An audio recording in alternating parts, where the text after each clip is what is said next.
Gentlemen and lady. It was like a fire sweeping through a dry forest. You didn't. Madame.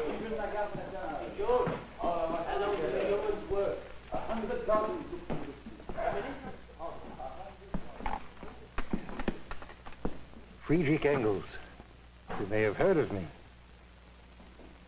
And you may heard of me, Mikhail Bakunin.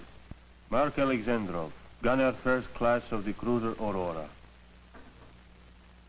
My name's George Cooper. I'm from Manchester. Louis Laretta, fighter for freedom.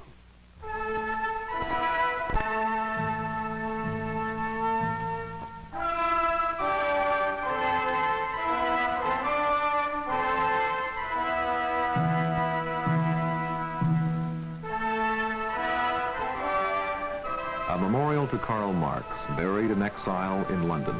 A more significant memorial to the power of his ideas was the appearance, only 17 years after his death, of a new underground newspaper in Russia. Iskra, The Spark, December 1900. Editor, Vladimir Ilyich Ulyanov, known as Lenin. Policy, Marxist. Motto, out of this spark will come a conflagration.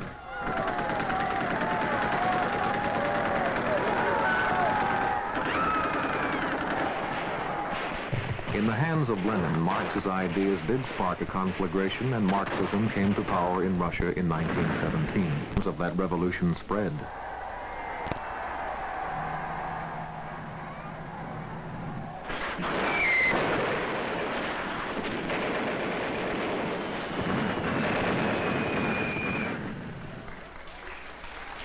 Today, a little more than 50 years after that first conflagration in Russia, 1/3 of the world is ruled under the banners of Marxism.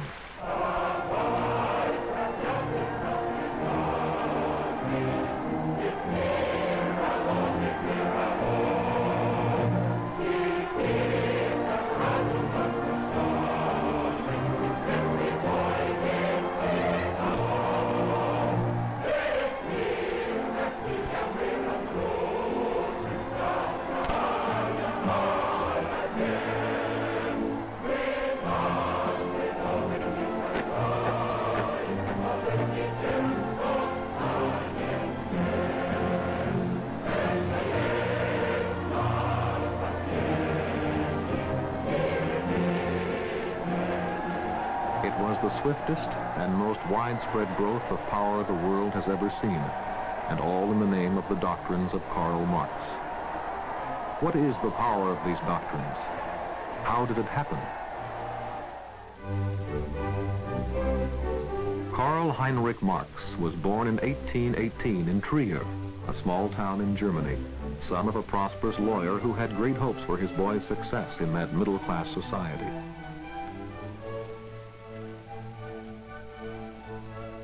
Young Marx attended university in Bonn and Berlin, getting into some student scrapes, drunkenness, and dueling.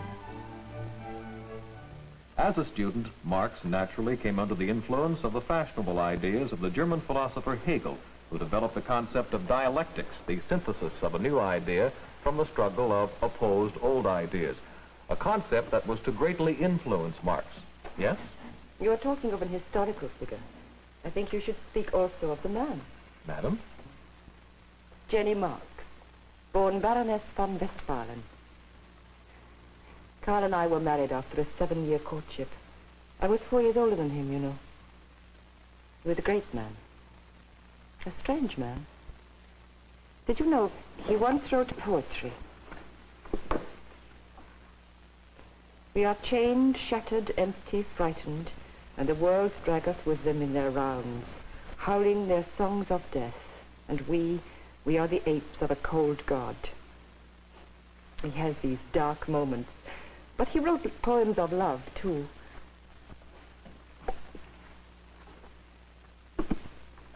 We have a difficult life, hard and poor, very poor, but it is not without moments of happiness. While still a student, Marx abandoned in turn his studies of law, poetry, and academic philosophy. He said, The philosophers have only interpreted the world in various ways. The point is to change it. At 24, Marx had found his goal. What was this world that Marx was determined to change? The Victorian period was a time of great new forces. Science was transforming man's understanding of his world. It was also questioning his origins and the very roots of his faith. Industrialization with its machines was changing the way men worked and lived. The new middle class, the bourgeoisie, had destroyed the absolute power of the kings.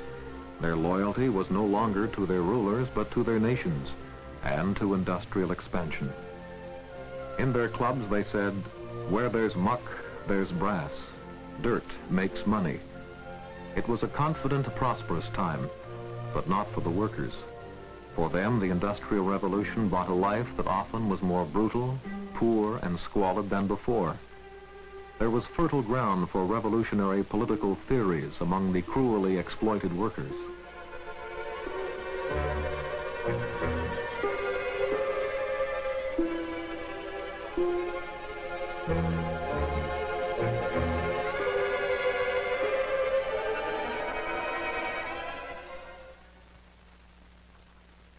Dr. Thomas Lee, Medical Officer of Health, Manchester.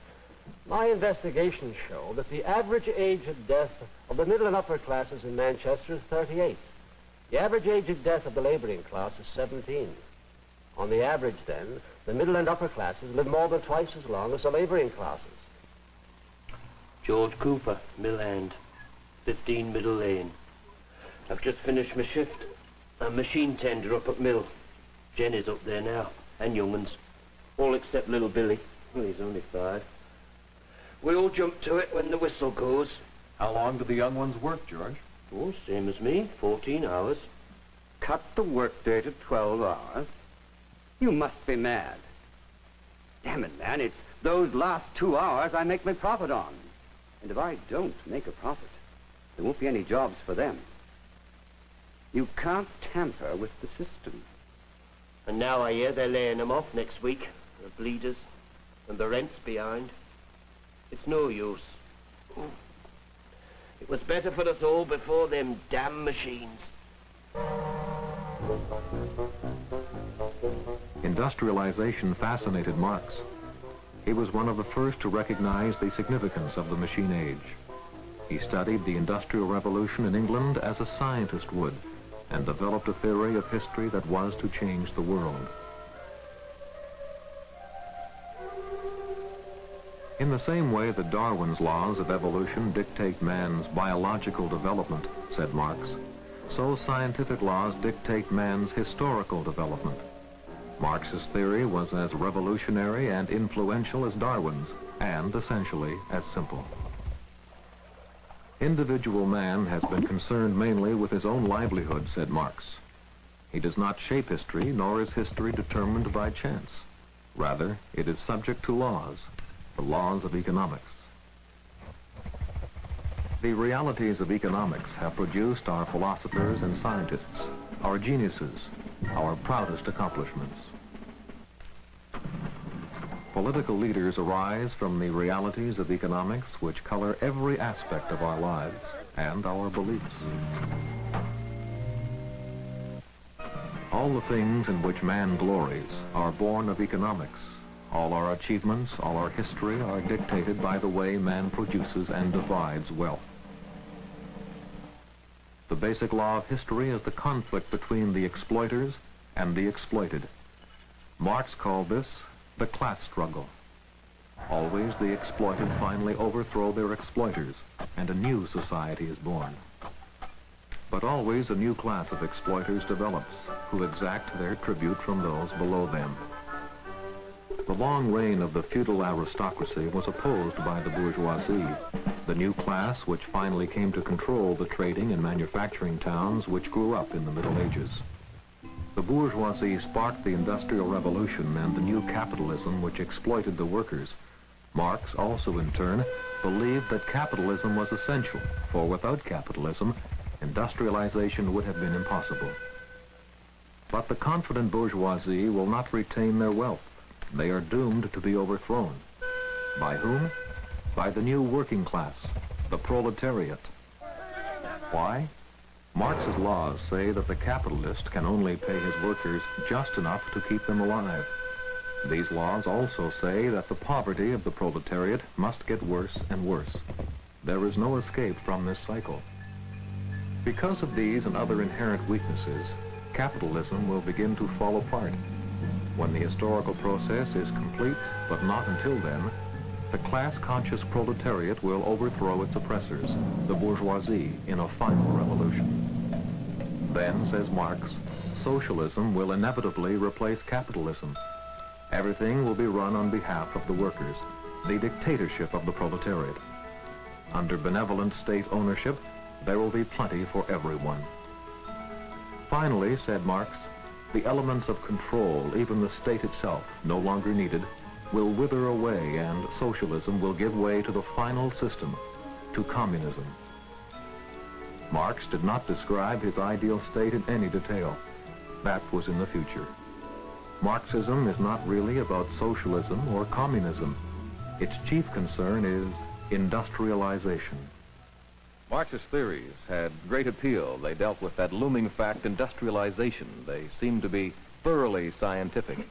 They appealed for human freedom and justice.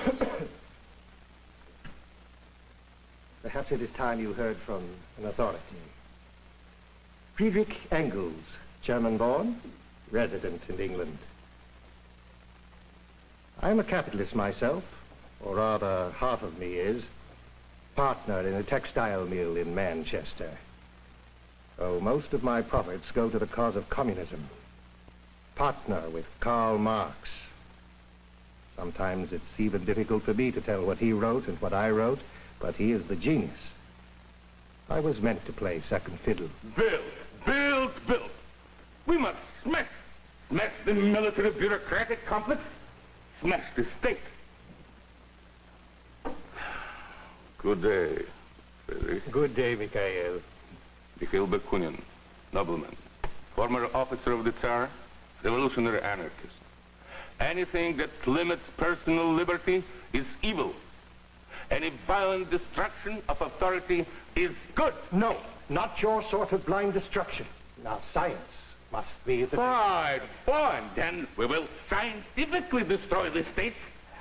We get rid of law, order, property, authority. Get rid of property, yes, but Mikhail, anarchism is an emotion, not an ideology. Emotion is dust in the eyes. You are a Mohammed without a Koran, Mikhail. You will achieve nothing without a doctrine. Nothing but noise and dubious excitement. There must be a revolution, a bloody revolution, yes. But it will only succeed if it is based on doctrine. Our doctrine.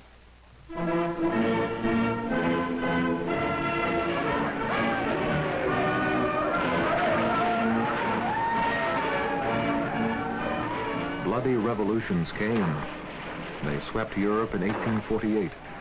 They were popular uprisings or outbursts of nationalist feelings, without clear political aims, without doctrine. But they seized the imaginations of young people everywhere. It was like a fire sweeping through a dry forest. Students, workers, artisans, even la Garde Nationale, all of us together. 100,000 took to the streets. Vive la Réforme, we cried, vive la Réforme! Overnight, the barricades went up. We drove up the king's troops, and we marched on the Tuileries place. But Louis-Philippe had run to England. Vive la République! Marx made it clear that his ideas played no part in these revolutions. But in Belgium, where he was then living, he did take personal action. Karl had just inherited 6,000 gold francs, the only large sum of money we ever had. He gave 5,000 francs to buy arms for the Belgian workers. And he taught them revolutionary tactics. The secret police found him out.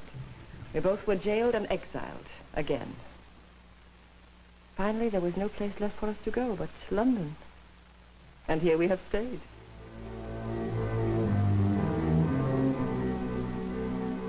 The revolutions of 1848 disintegrated into confusion, failure, and renewed oppression. But for the defeated, Marx had a stirring message, the Communist Manifesto. Manifesto de Kommunistischen Partei. The Communist Manifesto was not a factor in the 1848 revolutions. It was a bomb with a delayed fuse that in time would shake the whole world. Like Marx's basic doctrines, the manifesto backed social change with scientific analysis. That appealed to 19th century reformers with their strong beliefs in scientific methods. It was also a cry for action. That appealed to revolutionaries. A specter is haunting Europe. The specter of communism. The manifesto is to Marx's full doctrines somewhat like a national anthem to a country. It swept his ideas to millions of waiting minds. Let the ruling class tremble at a communist revolution. The proletarians have nothing to lose but their chains.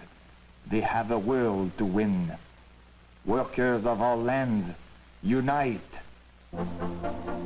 But Marx did not see that already the manifesto was outdated. Capitalism was changing. New wealth created by industrialization was radically altering society. Said Engels, In only 100 years, the bourgeoisie has created greater productive forces than have all the preceding generations together.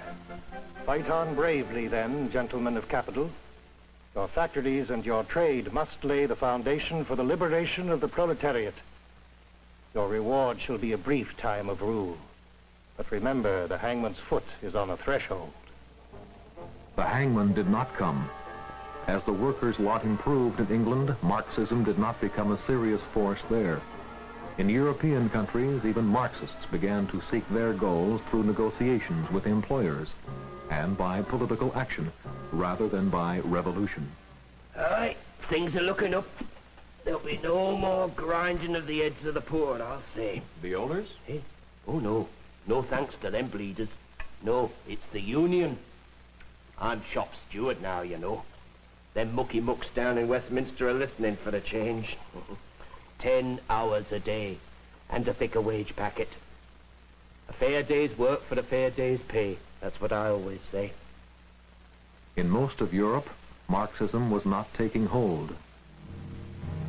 There was, though, one great nation where the ground for revolution remained fertile, Russia. Russia, in most ways, was still a feudal country of peasants and aristocratic landlords, ruled by the Tsar of all the Russians.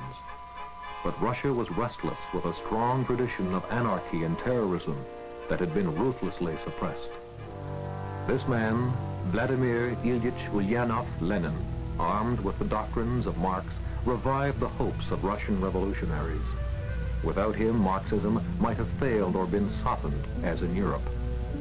To the teachings of Marx, Lenin added the Russian revolutionary fire and love of conspiracy. According to Marxist doctrines, Tsarist Russia was not ready for the final revolution. Capitalism was at an early stage. Industrialization was primitive. Revolution must wait, said many Marxists. But Russia was a vulnerable country.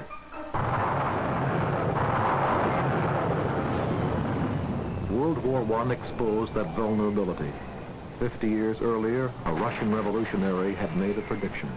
What is needed to make Russia fall into fragments? Not much. 2-3 military defeats, some peasant uprisings, open revolt in the capital. The German armies supplied the military defeats. The guns of a mutinous Russian fleet supplied the open revolt.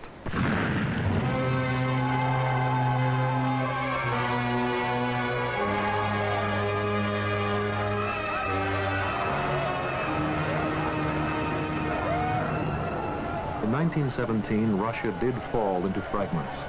The Tsarist state vanished, and into the vacuum, taking a huge non-Marxist gamble, moved Lenin and his radical party, the Bolsheviks. Lenin had many rivals to power in the confusion that followed, but with ruthless skill and determination, he triumphed. Friedrich Engels could have predicted it. The communists had the advantage of clearly understanding the line of advance, the conditions, and the ultimate results of the movement. To Lenin, the line of march was clear. Modernize, industrialize, build a strong central state, copy the capitalists, To do that, Lenin soon stamped out the democratic and anarchist elements among the revolutionaries. The Moscow head of the Extraordinary Commission to Combat Counter-Revolution and Sabotage reports an incident yesterday in a tavern where criticism was made of the Bolsheviks. Now, members of the Cheka who were present were forced to shoot 7 of these hooligans. And this brings to 6,300 official executions by the Cheka this year. As Comrade Lenin said, great problems in the life of nations are decided by force. Mark Alexandrov, gunner first class, formerly of the cruiser Aurora. Our guns helped make the revolution, and that is a fact. Do you know that Comrade Lenin called us the pride and beauty of the revolution? That was 4 years ago, November. And now I rot here, and most of my comrades slaughtered by the Red Army. I'm sure Comrade Lenin cannot know. What happened? Can you tell us? We were stationed at the base at Kronstadt. We demonstrated and made demands. They called it mutiny. What did you seek? Little enough. We sought freedom of action for all political parties of the left. We sought freedom for the peasants to do what they liked with their land. We sought equal food rations for everybody. We sought the end of special privilege for the Bolsheviks. The Communist Party sets aims which the working class does not understand completely today, but which they will understand tomorrow. The communist officials set about to make Russia into a 20th century centralized industrial state, trying to do in a few years what had taken Western Europe almost 100. To a large extent, they succeeded, but Karl Marx would not have recognized in the drabness of the human values the Marxist socialist nation he envisioned. Dictatorship of the proletariat, directing the masses like a chief engineer running a machine. How could Marx fail to see that would betray all the people's hopes? Marxism, wherever it has taken hold, has meant material progress sometimes, but always at the cost of personal freedom and human values. The reverse of what Marx foresaw. Yet his ideas seem still to be attractive to many today, especially in underdeveloped nations struggling out of poverty. Our people must own their own land, own their own factories, own their own mines and oil fields. Luis Larreta, Marxist, fighter for freedom. You have seen my country, and what did you see? The Hilton Hotel? Or did you see also the slums and the plantations? And what do you offer? Birth control and handouts for happy peasants? In nations where Marxism is deeply rooted, or in those where it is only beginning, the theories of Karl Marx seem always to bring with them both promise and tragedy, and the same bedeviling arguments about the man and his ideas that have always been there. History is on our side. Marx is a visionary. A Marxist state would consist of slavery within and interminable war without. Why am I still in prison? What has happened to our revolution? Bye, everyone. Bye. Yeah, we should. Come on, love.